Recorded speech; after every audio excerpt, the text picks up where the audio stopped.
Assalamualaikum warahmatullahi wabarakatuh. Halo teman-teman, perkenalkan nama saya Liana. Di sini saya akan menjelaskan tentang audit fungsi perencanaan sumber daya manusia. Sebelumnya, kalian udah pada tahu belum sih pengertian perencanaan sumber daya manusia itu apa? Nah, di sini saya akan menjelaskan terlebih dahulu apa itu perencanaan sumber daya manusia dan audit fungsi sumber daya manusia.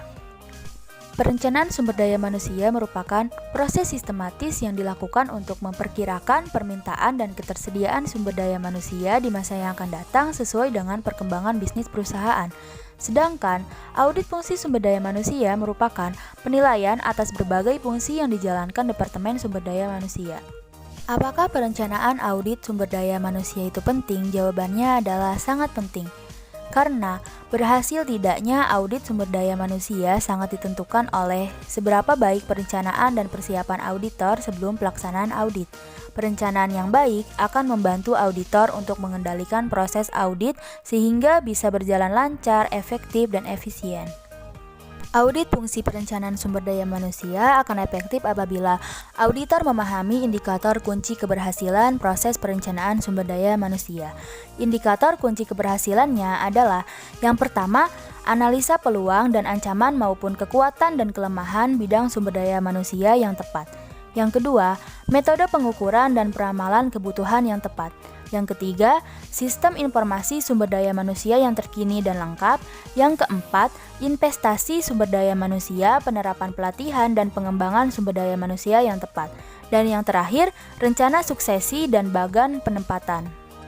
Untuk itu, auditor perlu mencermati apakah perencanaan sumber daya manusia terkait proyeksi kebutuhan sumber daya manusia sudah mempertimbangkan rencana strategis perusahaan. Lalu, apakah metode peramalan sumber daya manusia yang digunakan sudah tepat?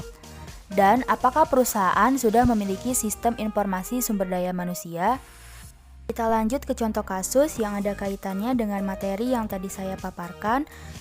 Contoh kasusnya saya ambil tentang audit sumber daya manusia, studi kasusnya pada PT A di Jakarta. PT-nya tidak disebutkan karena permintaan perusahaan. Permasalahan di PT A diantaranya adalah aktivitas fungsi sumber daya manusia belum efektif, khususnya dalam hal komunikasi antara fungsi sumber daya manusia kepada karyawan maupun direksi. Lalu proses penyampaian informasi jarang dilakukan, sehingga karyawan sangat sedikit mengetahui informasi terkait kebijakan perusahaan maupun keputusan-keputusan yang dikeluarkan direksi, bahkan peraturan perusahaan juga tidak dipahami dengan baik oleh karyawan.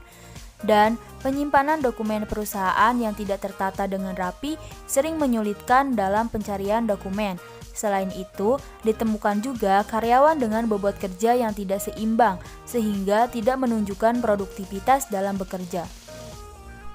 Nah, dari permasalahan tersebut, rekomendasi yang diberikan untuk PTA diantaranya adalah yang pertama, meningkatkan komunikasi di seluruh jajaran mulai dari direksi, manajer, hingga staf.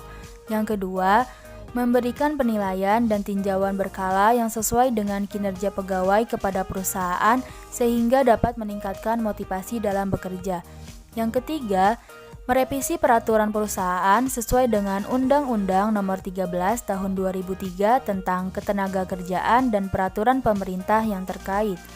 Yang keempat, membuat program kerja yang lebih baik dengan target yang disesuaikan dengan kemampuan perusahaan termasuk training atau pelatihan yang diberikan kepada pegawai. Yang kelima, lebih tegas dalam mendisiplinkan karyawan sesuai dengan peraturan perusahaan yang telah dibuat. Yang keenam, membuat job description yang lebih rinci.